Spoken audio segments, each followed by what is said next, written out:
Well, good afternoon, everybody. It's Tuesday. It's Maynard, it's Colin, it's Matt, it's Mike, and we're ready to roll. Today, we're talking about New Mexico. We thought with all the discussions going on around energy, and frankly, it's kind of fun to see energy playing a big role in the presidential debates and discussion because it is focusing people's minds on energy policy, the climate, what makes sense. And we decided we would go to our neighbor state, New Mexico, and find some veterans of politics and the energy business and get them to tell us a little bit about these issues from their vantage point. We're really lucky today. We've got Mayor Sam Cobb from Hobbs, New Mexico. We've got Mayor Dale Janway from Carlsbad, New Mexico. We've got Alan Davis. He's the Eddy County manager. And we also have Jim Townsend, who is the New Mexico State Representative from District 54. And he's also the minority leader in the state house. So we got everything except New Mexico food on this show, but maybe we'll get that too. So hold on, guys, get ready. Before we talk New Mexico and the world of energy and energy politics, let's see what's going on in the world today. Mike, talk to us. The oil market was up a little bit. I know those Libyans can't take their foot off the gas. What's going on? Oil market's getting a little bit of rebound. You've got a weaker dollar today. You've got Gulf of Mexico storms coming. And so that's helpful in a very short term. We still have a supply issue, like you said, with Libya. They're at 550,000 barrels a day today, and they're moving to around 850,000 to 900,000 barrels a day in the next 2 to 3 weeks. So that's a lot of supply pressure from a demand standpoint. We continue to have this coronavirus hanging out there. It looks like a bit of a second wave in certain countries. So that's going to be a bit of a demand problem. And so you've got the markets really kind of have nowhere to go at this point in time. And so they're just kind of trading range bound around the $40 barrel range. Well, I was going to say also in the news today, Mike, you mentioned it in the pregame. DTE did this spinoff of their midstream assets. Talk a little bit about that philosophically, because that's something we've seen. I think it was pretty interesting because they're going to be spinning off the midstream in mid-21. And what's nice about that is, if you listen to us in the last couple of calls we've had, we're really bullish on gas in 21 and 22. You're going to be getting a midstream company that's going to be spun off to shareholders in mid-21, right in the thick of what we think is going to be a better natural gas environment. And obviously some of these utilities, Matt, they've got natural gas and renewables in their base. So I don't know if they qualify as, quote, clean stocks, but they seem to be getting, it's more than just the math. But let me let you elaborate. Yeah, sure. So we launched last week our global power piece, and that has definitely been getting a lot of client traction. Anything and everything that's kind of associated with energy transition right now is just seeing a lot of capital flow to it. The other constructive thing that we've seen is the M&A has really picked up in the upstream sector. That's definitely leading to constructive dialogues with clients over the next 12 to 24 months. I think Mike hit the reason why we're not seeing more positive equity performance on the back of the move in crude at the moment. It's just that we're kind of range bound between now and year end.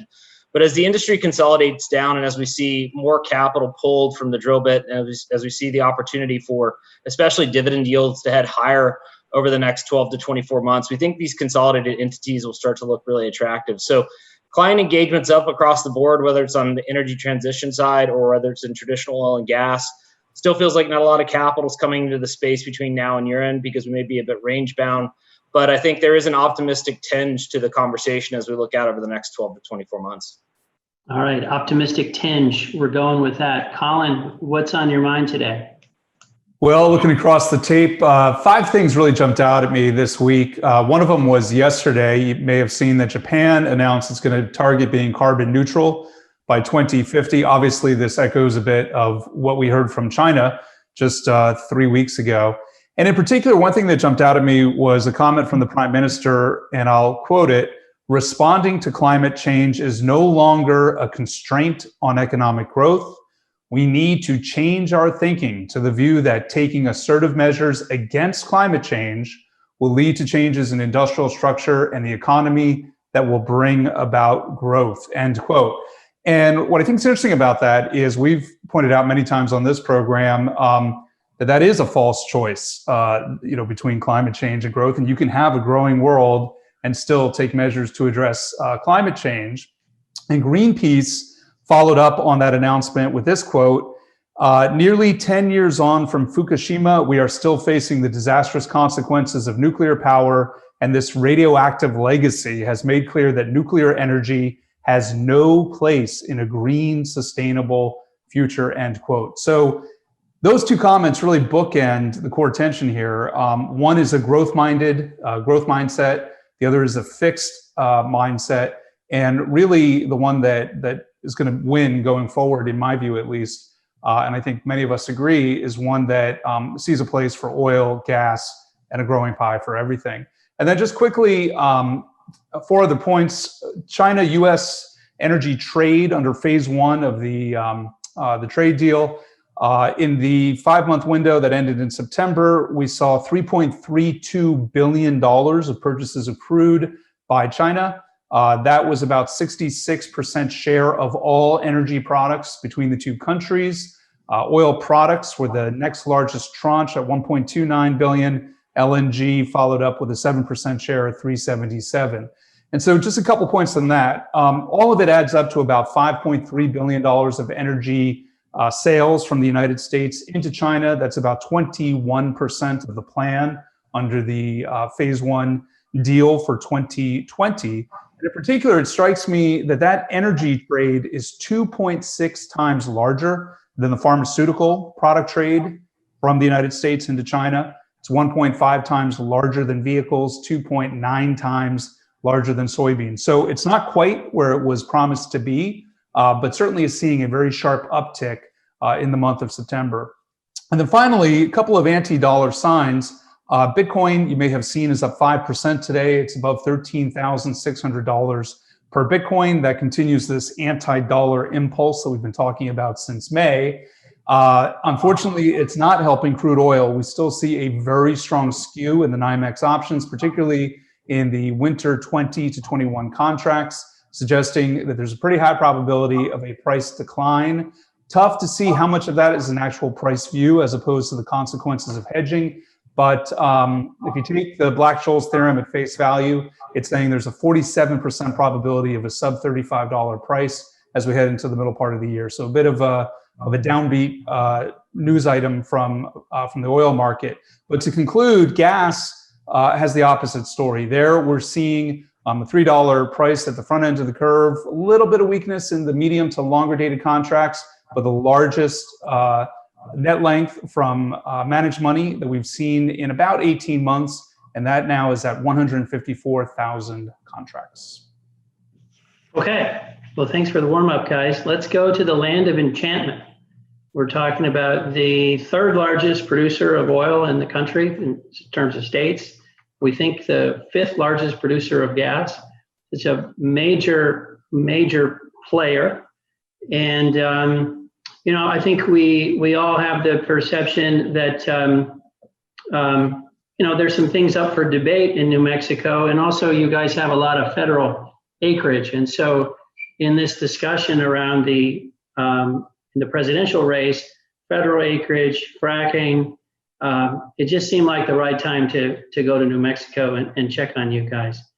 Maybe Mayor Cobb, could I start with you and just tell us a little bit about Hobbs, New Mexico. We know there's a ton of oil and gas activity out there. What does it feel like in your town? What are people talking about? Just give us the lay of the land from Hobbs, New Mexico. Thank you very much for the opportunity. We are really part of the center of really the activity that's going on in the Permian Basin. And I noticed on the API report today that of the ducks that are still out there, that Lee at Eddy County are leading the nation on where they're going back in and bringing those back into play. So we're very fortunate to see that happen. And, we're 5th generation oil and gas people in Hobbs in Lee County. And so we're very resilient. We've been very fortunate over the last few years that through our public and private partnerships and through the investment that we've received through the oil and gas industry and the generation of gross receipts in our local economy that the service companies have provided us. We've done over $150 million in quality of life improvements in our community. We're just now broke ground on a new vocational technical high school because we know that as the industry evolves, it's going to have to get more efficient, and it's going to take a workforce to do that. We know that we have some tough times ahead of us, but our communities are in good shape. We are fiscal conservatives in our operations of our local governments. So we have weathered the storm well, and we're looking forward to what I believe we will see some increased activity here in the next few months and years. So Mayor Cobb, how is the unemployment, COVID situation? Just how's the town doing right now? Naturally, we've seen a decline in gross receipts from the service sector. Quite honestly, as with most areas of the country, with the federal stimulus, we have not really seen what I consider to be the real downturn. And we hope that as we see some more activity increase in the oil patch, that we won't hit bottom like we did in some previous years back in the 80s and some of those types of things. So we hope that the federal government will continue to provide some stimulus funds to keep people engaged. And quite honestly, we have not had a huge downturn in our school enrollments and some of those kinds of things. I think some of it is naturally due to the fact of some of the federal stimulus funds. But if we can get some people back to work, I think we'll be okay. And in your town, and we'll get to Jim and Mayor Janway here in a minute, but and of course you, Alan, but like in your town, how much does oil and gas revenues and economic activity, like how much of everything does it pay for, so to speak, or how dependent are you on oil and gas, I guess is the right way to ask the question. We're very dependent on, in the tax base that it provides, not only for the county, the production taxes it provides and the property taxes it provides, but it also, Hobbs has always primarily been a service sector town. So the gross receipts that the city receives from those service companies that are Hobbs based are what have driven our ability to do a lot of quality of life improvements. And then we've partnered with the schools, the junior college, the J.F. Maddox Foundation. And we are really trying to focus on becoming a regional provider in both the service sector as well as healthcare. St. Joseph's Hospital, which Covenant out of Lubbock is part of their group. They have just announced they're going to build a $60 million hospital in Hobbs. We partnered with the Permian Strategic Partnership to give you how it has been such a help for us. The Permian Strategic Partnership, which is 19 of the world's largest E&P and service sectors companies, donated $10 million toward the construction of that vocational high school. City of Hobbs donated $10 million. J.F. Maddox Foundation donated $10 million. And then the citizens overwhelmingly passed a bond issue to pick up the other $30 million. So we're going to build a vocational technical high school with literally no debt. And it's going to be focused on, our curriculum is going to be focused on the needs of the industry as we move into more automated operations, as we move into more sophisticated production techniques.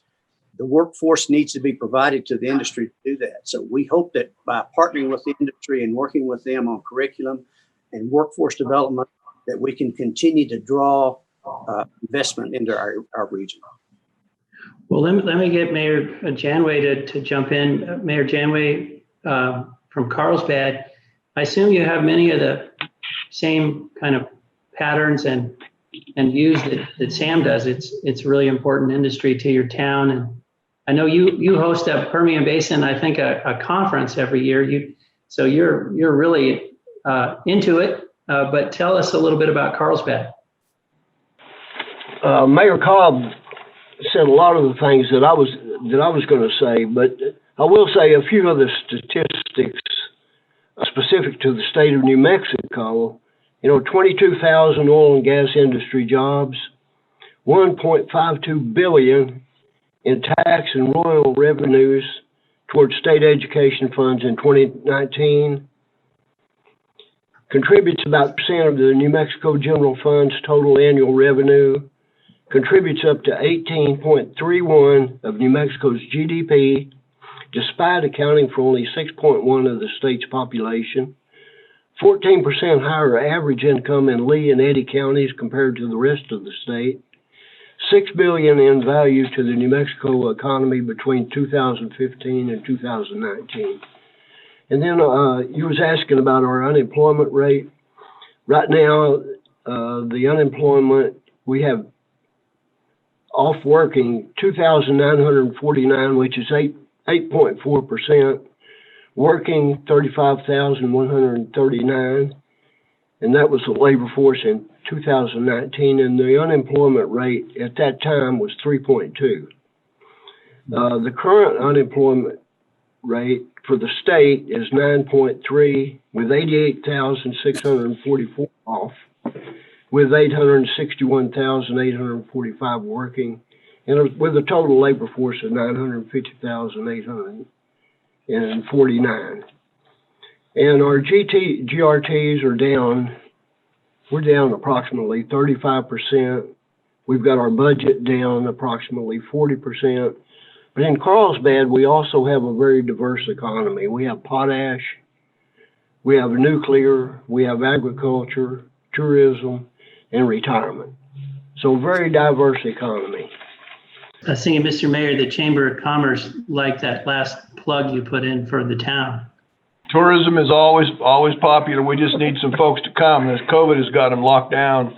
Thank you for that, Mayor Janway. Jim, you see all these towns, all these communities, all these mayors, you see the whole state. What would you say about some of these issues, the importance of oil and gas? And really, I think what we're curious about too is, how is the debate going? Are they solidly pro oil and gas? Are they questioning? You know, we're watching all this play out in the debates, and that's a big part of the discussion in the world today. Oil and gas is the gorilla in the room. And it's just in New Mexico, it drives our state economy. About 40% of our state tax base comes from oil and gas. You know, our jobs in oil and gas are the best jobs in the state. I mean, I looked the other day, the average oil and gas job now is about $120,000 a year. It's just, it does a lot. And, you know, when you have that kind of employment, when you have that kind of revenue source, when you have the type of companies that we have, and we have some stellar companies that operate in New Mexico, and they're great citizens to the state, and they go above and beyond the call of duty to make this state what it is. You know, I'm always tickled when people get into the facts. Last night, I pulled up, we have two big electrical providers in New Mexico, PNM, which is up north, Albuquerque area, and then Xcel, it's down south. PNM has a website where you can go on and look and see what the renewable load is at any given moment. Last night in the dark, in the snowstorm at 25 degrees, renewables were running about 6% of the load across New Mexico. And people, when I posted that, I mean, it was shared and people started commenting, and it's amazing when people start learning this, getting to a carbon neutral, you know, a zero carbon base by a certain time frame. When you look at the cost and the dollars that are going to have to be invested in the infrastructure in order to get that to occur, I mean, prices are going to go up if we keep going down this road. I mean, last night when it was 20 degrees out here, 94% of the power being provided came from fossil fuels, oil and gas, coal, predominantly all across New Mexico. So, you know, there was quite an outcry the other night when we heard in the debate one of the candidates start really talking about his plans to get out of oil and gas. I mean, it did not go over good in New Mexico, and I doubt very seriously that it went over good in Texas and the Woodlands area and in downtown Houston. I mean, it's not good. And it's not viewed by most voters as being a realistic goal because, you know, when you have the Maddox Foundation in Hobbs, the PY Foundation in Artesia, and I can go on and on and on about these stellar families, companies, individuals across New Mexico.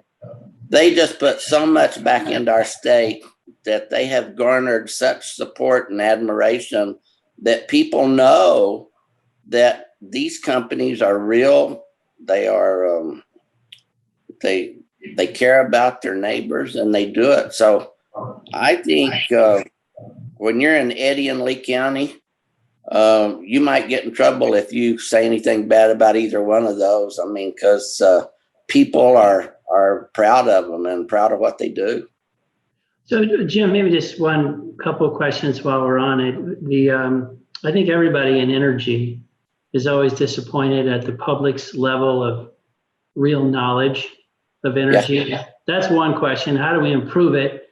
And the second question is, we all know as energy companies, you know, we want to do as good a job as we can on the things that we can control. So it's kind of like, how do we improve education and what can energy companies do to improve some of this discussion in your mind? Well, I think they have to continue what they're doing. Maybe they need to, as a whole, step it up a notch. They need to get involved in, you know, the career high school like Sam was talking about that they've done in Hobbs. That's going to be a big deal. I mean, you know, you can go down to Corpus Christi and there's a fella down there that put a career college together and it's very successful. I think they just need to get involved in their communities to a point that they spread the knowledge of what they're about, what they do. You know, it's just, there's so much hype out there about renewables are also good, but only 6% of them did anything. I mean, that was like an hour and 20 minutes out of a 24-hour day would have been served by renewables yesterday when it was 20 degrees. I mean, it just, people just don't, they have not grasped the fact that with the current infrastructure, the renewables do not have the capacity to supply a industry or a state on a 24-hour a day basis. It's just not there. Now, when batteries get up and the technology comes around, yeah, maybe all that starts changing. But right now, it's just not there. And the cost of doing it is prohibitive. I mean, we have enjoyed in Southeast New Mexico a relatively low electrical cost. That's because we had coal coming out of the Muleshoe plant. We had relatively cheap natural gas firing Cunningham Station and other units around New Mexico. But, you know, the world today is about messaging, it's about knowledge, and it's about sharing that and spending the time to convince those people that may not be agreeable to what you're trying to talk to them about. But if you'll spend the time and the effort, I think it'll pay off great dividends to the industry. Awesome. Let me get Alan in here. Alan, you're the Eddy County manager. You know, when it comes to oil and gas counties, Lee and Eddy are, you know, two big seats at the table. What would you tell us about your impressions of what's going on in the oil and gas community out there? I think that despite the downturn, the drop in demand, drop in prices that comes from the loss of demand, the base activity has been steady. And should those parameters that were spoken about at the beginning of this conversation improve, industry is ready to take advantage of those.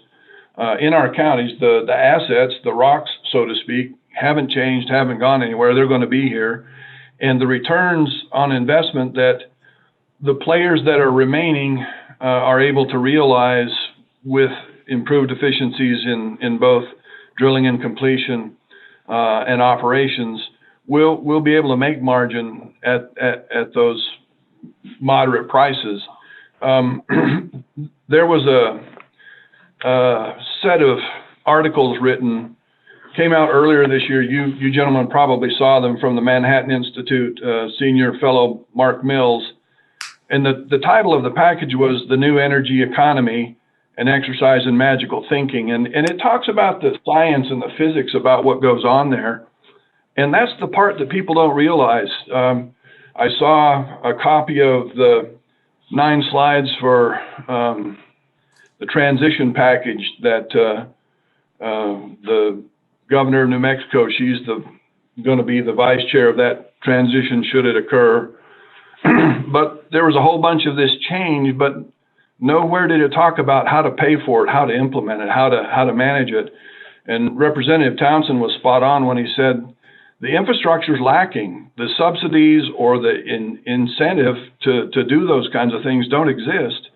And yet for 100 years, oil and gas has been delivering year on year, decade on decade, and now a century in.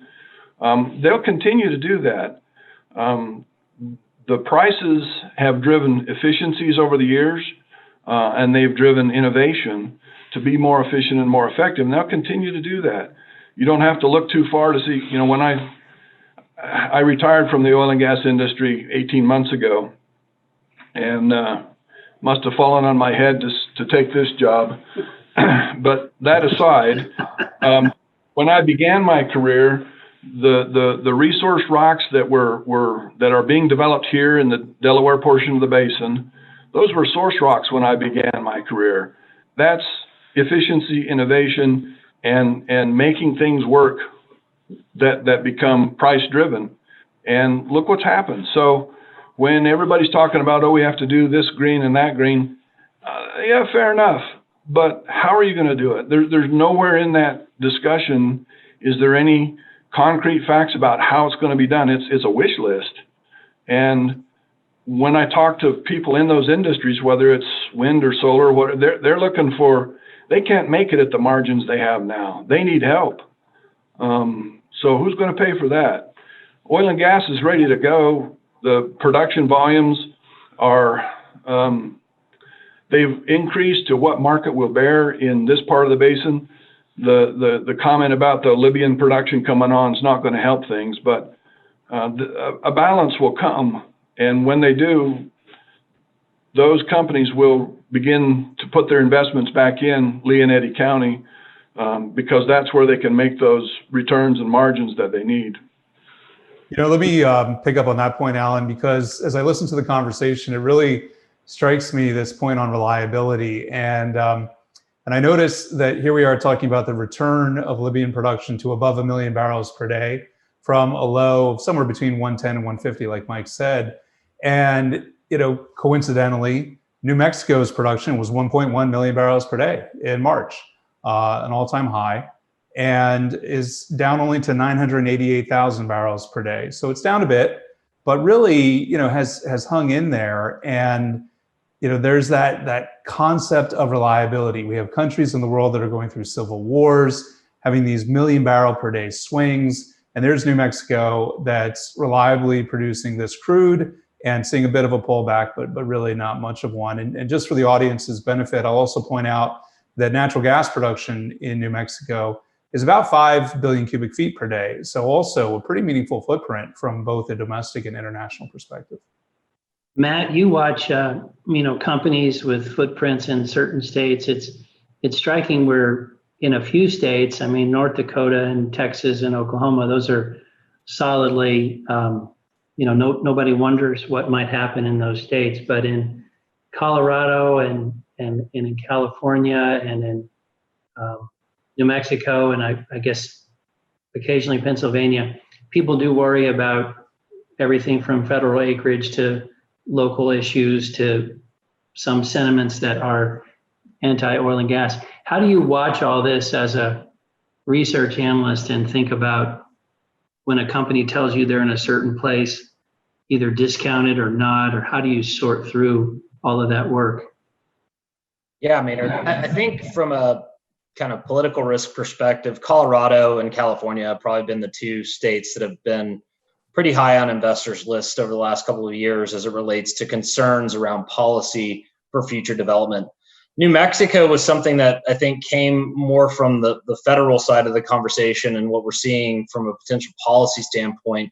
As we've heard from the panelists here, the state itself benefits greatly from oil and gas development. It is some of the best rock that we can see in the U.S. for development as we move forward. And so you have a real kind of tailwind here from an industry standpoint that may be caught up in policy at the federal level that starts to create some interesting dynamics. So one question I would like to ask Jim, is there anything that the state may be able to do at some point to potentially transition this permitting process in place? Because I think the biggest concern for investors, broadly speaking, is that we potentially have a ban on federal permits, and that may cut down on the inventory and may shift more capital away from New Mexico and probably further south into Texas, where some of the operators also have assets they can develop.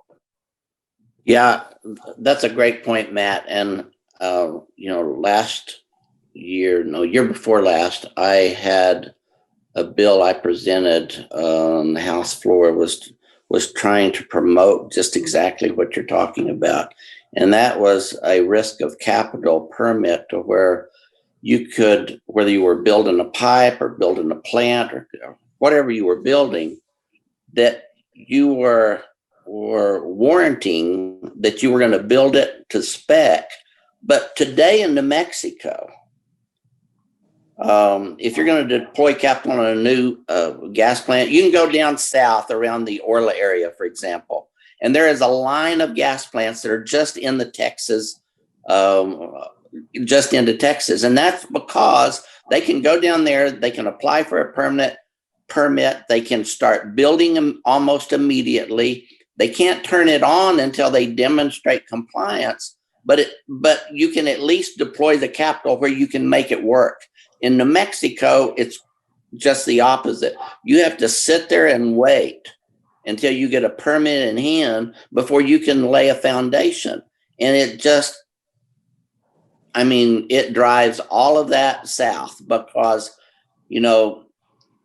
all of that piping can either be on the product side or the feedstock side. And what's happening in New Mexico is our pipes are feedstock pipes going to those gas plants, there's all different types, but it's just what's happening. So it'll take a change in leadership. It's going to take a change in the desire to support fossil fuels, because right now, just think about all of the stripper well issues in New Mexico. We can talk about all the directional drilling and it has been tremendous.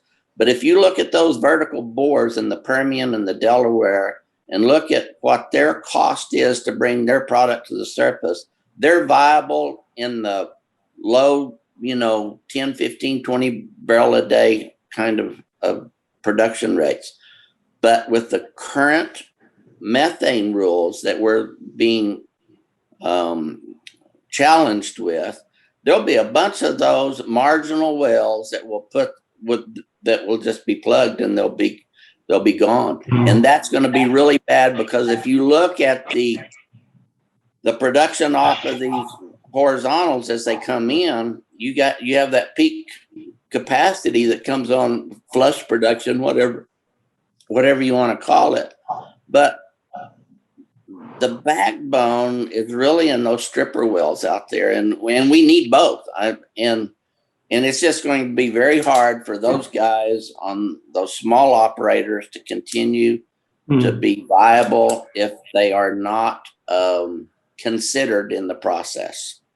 So Jim, just so we all understand that, the state has some thoughts about greater methane regulation, and they don't distinguish between methane on a horizontal versus legacy production. And are you proposing that the rules be relaxed for the legacy stripper wells?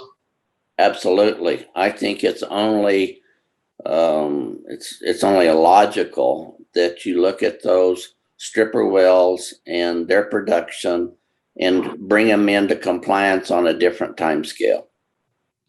Maybe guys, so Jim, Sam, Alan, Dale, I think everybody's pro oil and gas.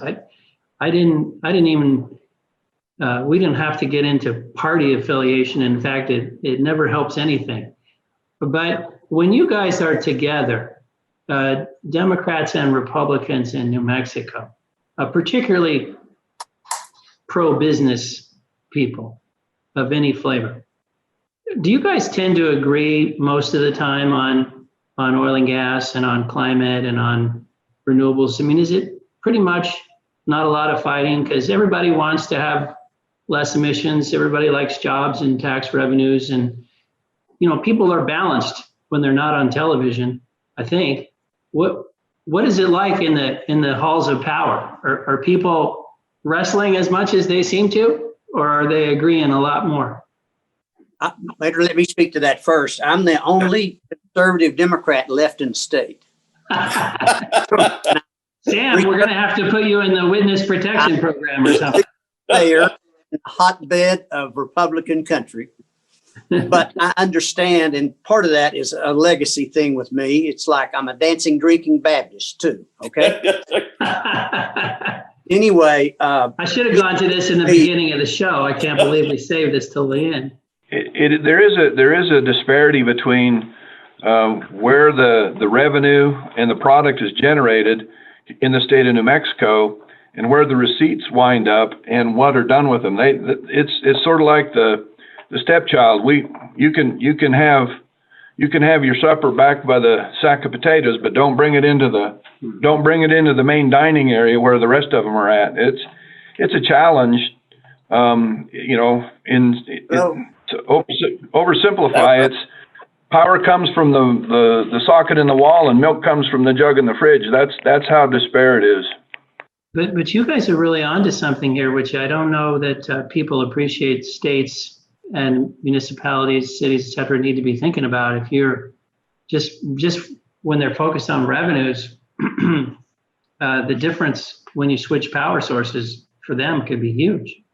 I think that we as advocates of the oil and gas industry need to do and have to do is educate our taxpayers and our citizens in New Mexico, especially on those state trust lands and on BLM land where we share in those revenue streams. If you compare the revenue that comes out of state trust lands that produce oil and gas as compared to those same state trust lands that would be converted to alternative fuels, the revenue differences are exponentially less for alternative fuels of what they generate in terms of leases and economic activity and job creation, all of those types of things. So it seems like the other question, I mean, what you just said is remarkably practical. Like, how are we going to pay for schools and fire engines and police and all the things we do if we dramatically reduce our revenues? But does the question get asked, are we really improving the planet? I mean, let's just assume that's all we were trying to do. It seems like that's a particularly important question. I think that's the thing we're all struggling with. When you take one small part of the world and you convert what you're doing, you're going to spend a lot of money, and have you really made the world a better place? I think that's if we get the Chinese to stop using coal, we got something. Getting you guys to switch to solar, I don't know what we're not sure.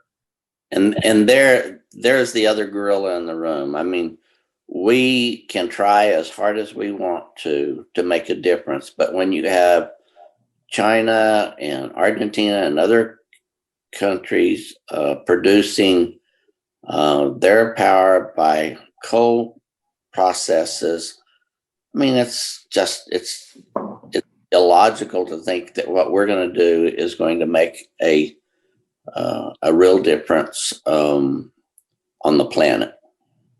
Now, that's not too uplifting, Jim. I don't know if we can end on that. Okay. Well, we'll have to. I'm joking. I'm joking. You know, I think if you go back to the earlier comment about industry innovation and what drives revenue, if depending on what the parameters are, industry will step up. They've already done it. there are some major companies that have done a significant amount of methane reduction in just the way that they operate. So Absolutely. put to the task, industry steps up, and they'll do it again. You watch. Maynard, I think one of the greatest things that we have in the Permian is the technology currently, they tell me, only recovers about 10 to 15% of the oil in the rock today.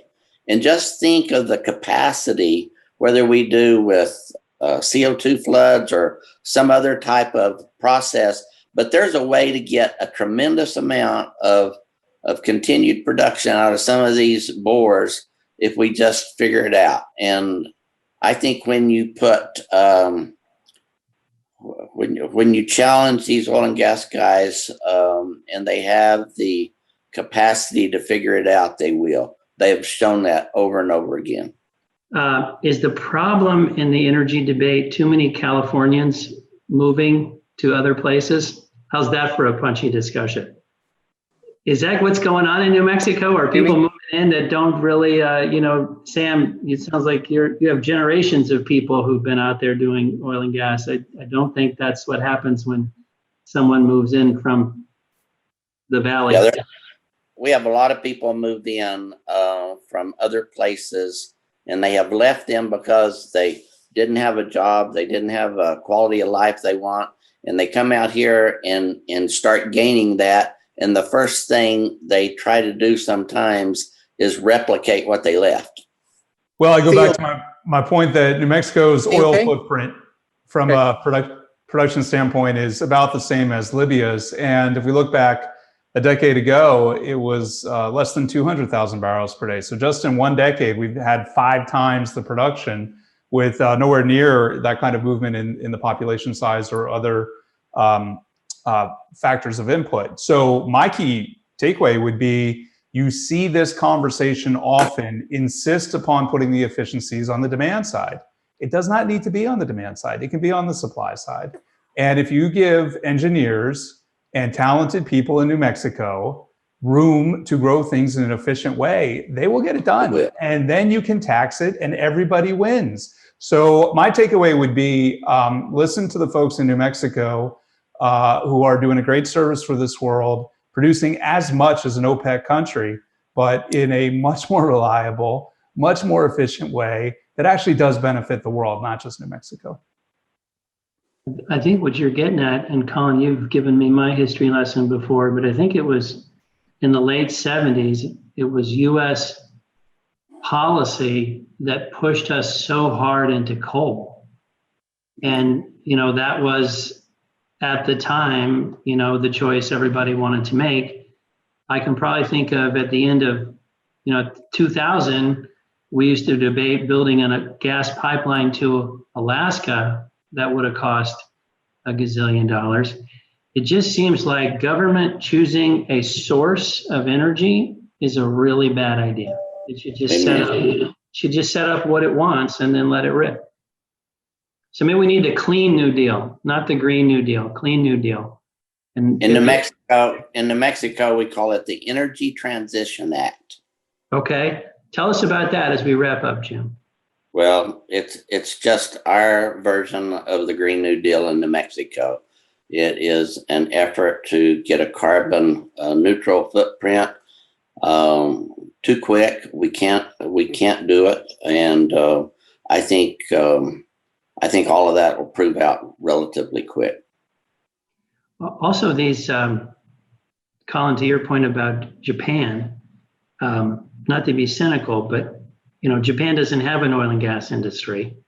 Japan probably thinks they're going to make a lot of fun electronics that will be, part of all this whole thing. So you increasingly think how you feel about this stuff just depends on, what's the hand you're holding. Is that too cynical, Colin? No, I think it's a fair point. Samsung is going to need some inputs that come from somewhere to create hydrocarbon-based, products. And so, we can go around in circles here, but at the end of the day, as I've said many times before, we're talking about 2 of the basic elements of the universe, and we do want to be efficient and we do want to have good policies. But personally, I would agree wholeheartedly with the argument of let business kind of figure it out and let the equilibria get there through supply and demand, and do not, play deity and try to figure out 30 years in advance what the right answer is, because you will not win. Matt's a research analyst. He can definitely tell you. Do you have a 30-year price target on anything, Matt? I think 6 months is a pretty optimistic outlook for anything in this space at the moment. Jim, as we wrap up, has this presidential debate, regardless of how you feel about anything, has this presidential debate made the energy debate better? Have we educated ourselves a little bit because of this back and forth? I think so, and I think debate is good, and as we go through that, and candidates and processes are vetted out, people learn a lot from it, and I think the industry has won on this debate cycle. Well, Jim and Sam and Dale and Alan, we really appreciate you guys not just joining, but we know that they're on the ground. You're dealing with all kinds of issues and helping all of us and helping the world. So thank you for all you're doing, and really appreciate you coming on the show.